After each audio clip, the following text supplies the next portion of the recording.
and welcome to the Art of Being Human.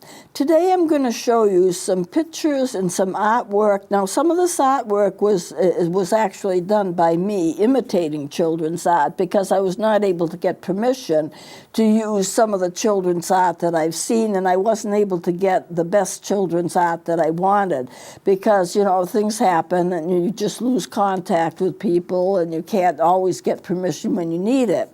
So at any rate, I'm still going to show you the progression of children's art from beginning toward adulthood, so you can understand how children develop artistically. And if I finish with it, this segment, I'll go into music and how children develop musically, and what the brain of a musical child is like as compared to the brain of a child that is not musical. There is a difference. So let's start off with some charts. I said before that scribbling happens usually at about age 2. This is when it begins. So here's a scribble right here. That's all it is. It's nothing but a scribble. There are about 20 types of scribbles, but I didn't want to bring in 20 types of scribbles because to us a scribble is going to look like a scribble, but artists have been able to define 20 different types. At 3 years old, that's 2 years old, at 3 years old, a child is now learning to draw basic shapes. Now, they may not all look accurate, but you have to understand that they do not have fine motor skills at a very young age. So this would be the circle, this would be an oval, this would be a square, this would be a triangle, rectangle, and cross. Those are the basic shapes. Now I'm going to take these down so I can show you what's underneath them, hopefully. At least that's the intention. Now these are the basic shapes. Now I did this, of course, with stencils. Circle, oval, square, triangle, rectangle, and cross. Those are the basic shapes that children are able to draw, but they draw them imprecisely, but we understand why. Now I'll take this down. Now when they start drawing these shapes, they combine the shapes, and what they do is they get different drawings. Here is the basic circle that they would draw, not a perfect circle, but what they would draw. The first human beings that they draw are going to be the circle and two lines sticking out. Those are the arms, and then kind of a stick figure for the legs. And this is the way a human being would be. Now, to a child, this is perfectly logical. They're not concerned with being accurate.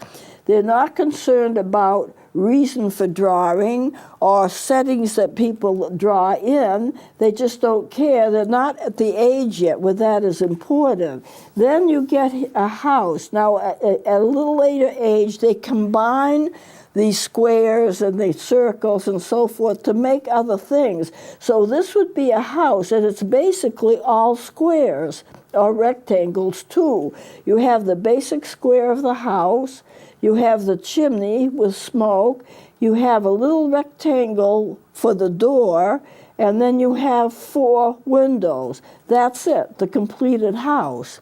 If you have a car, it's like a square with 2 wheels on it, actually 2 circles to represent wheels, and that is a car. Now I want to pay particular attention to this figure, a circle with a cross in it. That is a mandala. Every child all over the world, because of their artistic development, it's not based on culture, it's based on their development, will start drawing a mandala.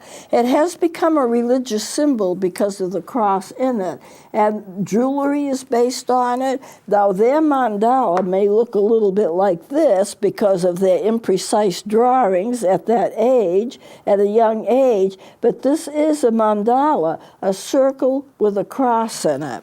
And all children everywhere draw them. Now I want to get into the mandalas a little bit.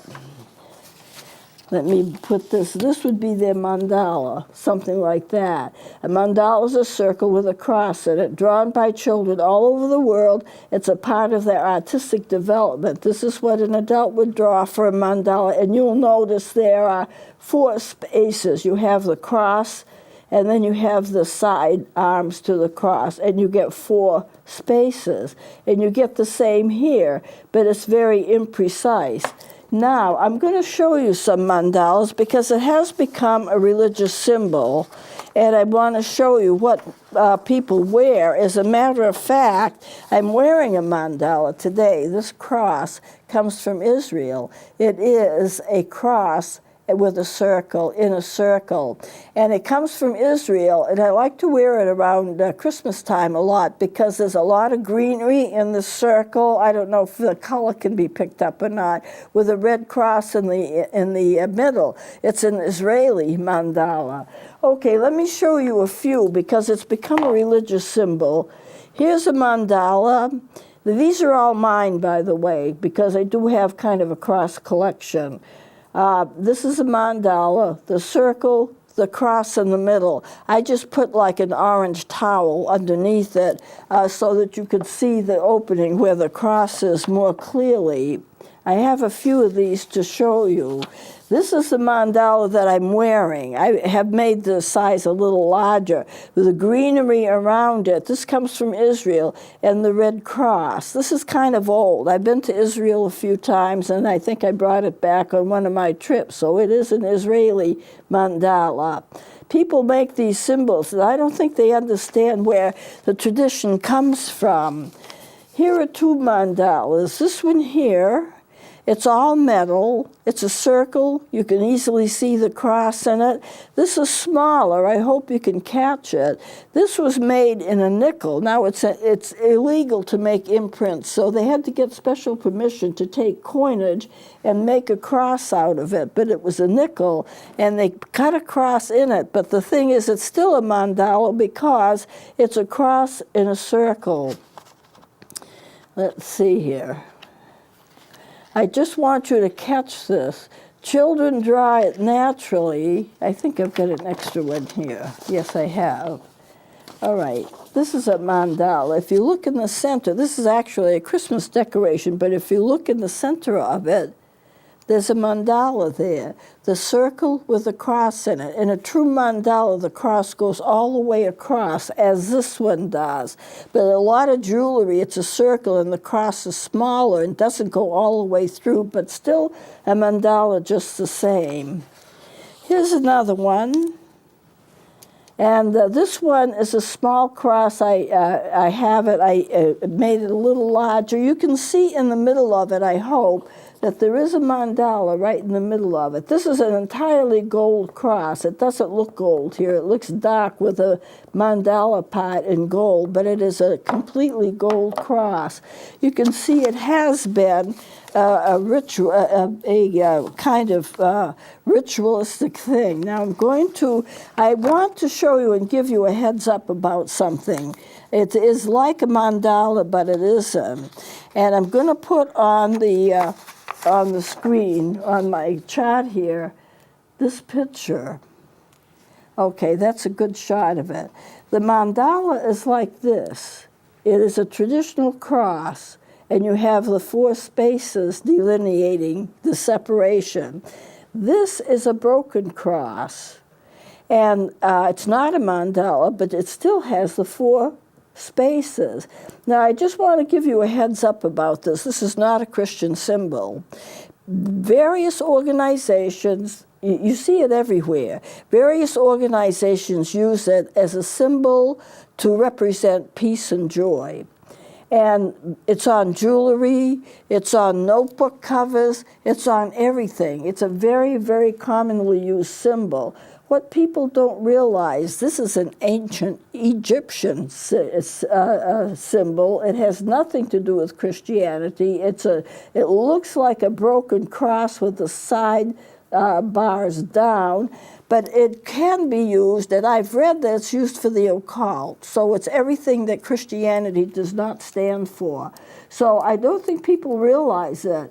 But it was an ancient Egyptian symbol, and it was drawn to kind of look like the straps on sandals. Remember, in ancient days, people didn't wear shoes, but they did wear sandals, which they strapped to their feet.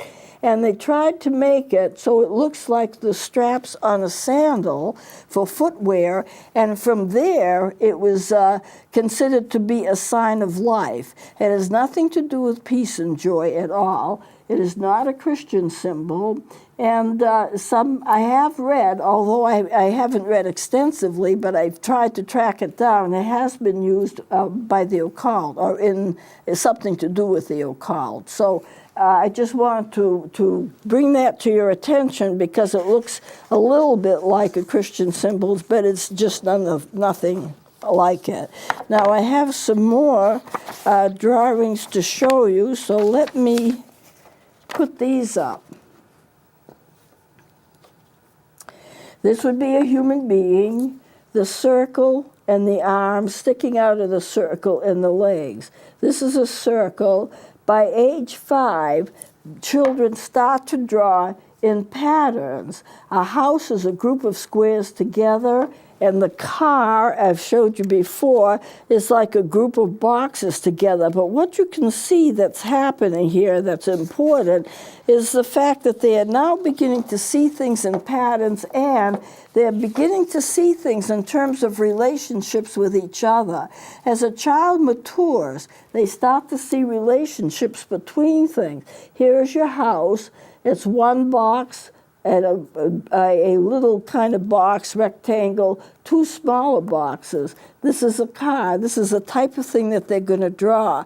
Taking the shapes that they've learned how to do and then combining those shapes to make other things. Now, this is really an advance in their development. To be able to take something and add it to something else, to make something else, is a definite step up in terms of their development as children and as artists. So we see a lot of drawings like that. Now, I added another drawing here.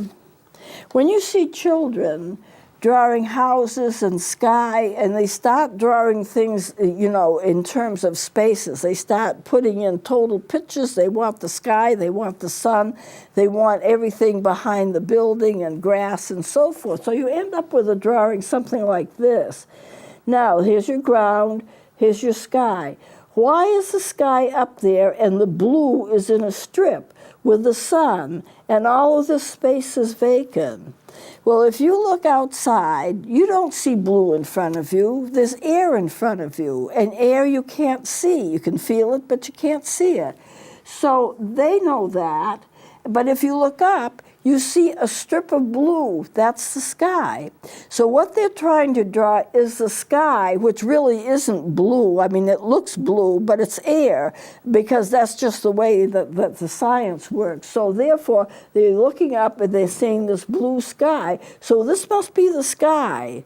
That's what they're seeing. And this must be the sun in the sky. All of this is vacant. It's the air that we see around us. So they make the mistake of having a strip of blue indicating the sky that they're seeing, which is blue, and the sun, sometimes clouds added or whatever, and then on the bottom, the ground and the buildings, which are still a bunch of squares put together to make buildings. It's just an ingenious way for a child to see things. Now, at age 6 or 7, they start drawing more complete pictures, more realistic pictures, and they don't have a plan, but later on as they grow, they get more of a plan. They want to draw a house, but they want trees and sky around it. They want to draw a dog, but they want the dog in a window, or they want the dog inside of a house, so they have things in the house that they show. But it's basically a combination of structures that they put together.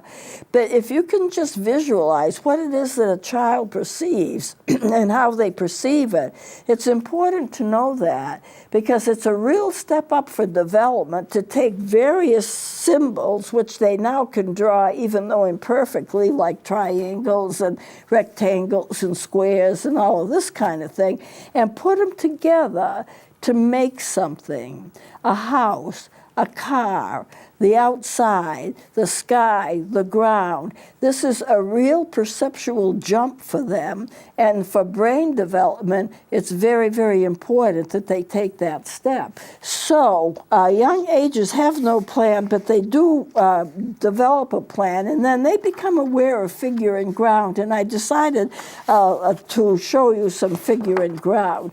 Now, figure and ground is figure is what you're paying attention to.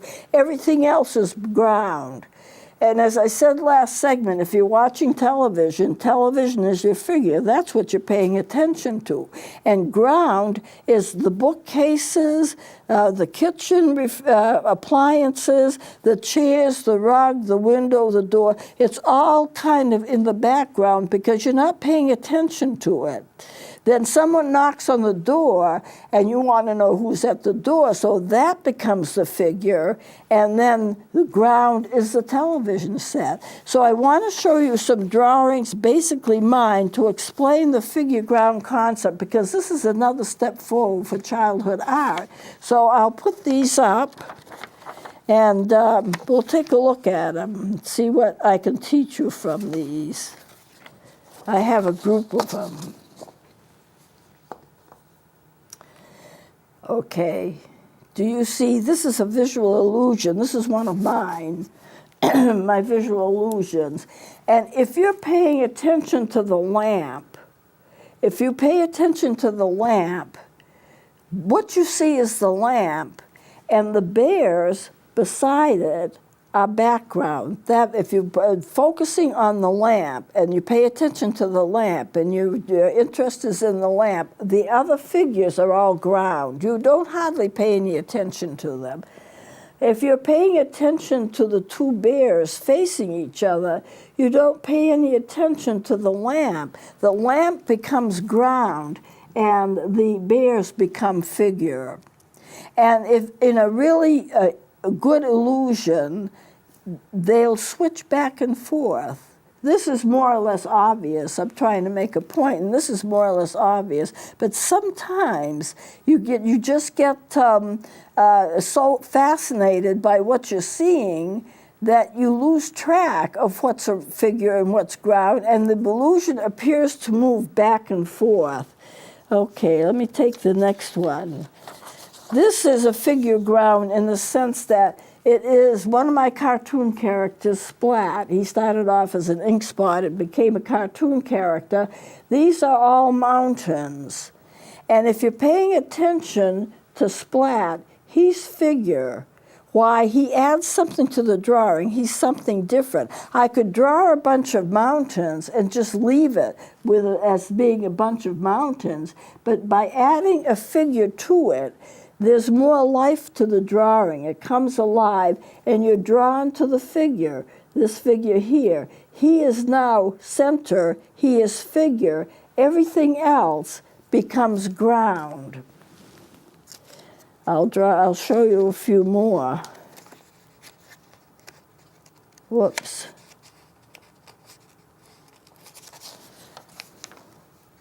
All right.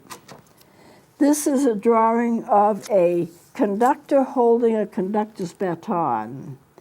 And that's going to be figure. And then all of this music around by the edges is going to be ground. Now, the inside of this is lighter. I don't know if this catches it, but I think it does. The inside square where the man or woman is holding the conductor's baton is a lighter tone. It's not as dark. I had a way of doing that. But you can still see that the staff lines are there. They're just faded out. And I figured out a way to do that so that it becomes figure, and then the music around it becomes ground. Now, if you were to just concentrate on what's on the edging, then this would become ground, this would become figure. But the way I drew it, you immediately got faced with the drawing of the conductor holding the baton, and that's what I wanted to have happen. Now, this is something that might be interesting. If I turn it, you can see a change, because this has got, I cut it out from some sparkly kind of material and then outlined it with the yellow so it would show up well. This becomes figure. Well, what's all of this stuff? This is all ground. And what I did was I just took a piece of material. In fact, it was this material. I had a whole square of it. I photocopied it in a color machine, and it came out like this because the light of the photocopier hit this material at different angles and caused different colors. That I took the yellow, made the cross, cut out the original material, which is here, which is what I photocopied to begin with to get that, and then you get the sparkly cross. That is figure. Everything else is going to be ground. Now, if I wanted to, or if you wanted to, you could pay attention to all of these. It would be hard to do it, but you could, and the cross would become ground, and that would become figure. So I just want you to understand. I think I have one more here. Yeah, well, I have this one here. This is one type of material which I photocopied and put on a yellow background. And then it came out like this. Then I cut part of the original material, made the cross, put the red around the cross so it would become ground, and it looks different. And it does look a little bit lighter, but the way I've done is the way that I photocopied it and drew it, I put the original material on the background, which I had already previously recorded. So this, photocopied. So this actually is a photocopy of new material that's the same as this, but photocopied without any, this would be like a double photocopy. This is like a single photocopy, and it comes out as figure in ground. Now, this is just it's a visual illusion that I did for a book that I wrote on visual illusions. And if you look at it, it's a television set. But you can't quite get a sense of where the front is or the back is because all of the lines are changed so that all the dimensions are changed. Now, this is another level of art because it has to do with visual illusions. But what I want you to see is how children will actually learn and grow, and artistic endeavors change. Now, I have a few minutes left. I want to go into musical talent. Musical talent is different, but the sequence of doing certain things at certain times is the same. If you take a baby, a young child, you're going to know if they're interested in music right away, because when they're able to move, they're going to bounce up and down, usually to the rhythm of the music. And the rhythm of the music, they'll be really right on with it. If you put a young child in front of a piano, sitting by a piano, most children will just bang the piano left and right hand just like this, you know, and they're fascinated by that. A musically gifted child usually will not do that.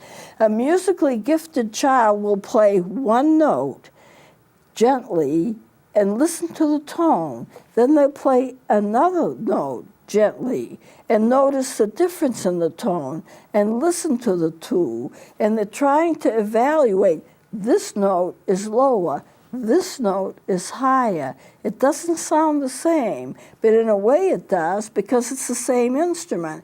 And so they're evaluating, and you don't get that so much in children that are not musically talented. They're just content to bang on the piano. Now, one thing I want to, before I close off, music, the musician's brain is different than normal brains. They have more gray matter. I've done some research on this. And gray matter is used for reasoning, creativity, thought, you know, things like that. The frontal lobe, this is where we think, this is where we understand what our behavior happens to us and what it leads to and all of that. But musicians have more gray matter than most brains that are not musicians. And the question is this, that has not been answered. is the musician's brain extra gray matter? Was it there to begin with? Were they born with it? So they turned to music because that's what musicians do. They have more gray matter and they turn to music.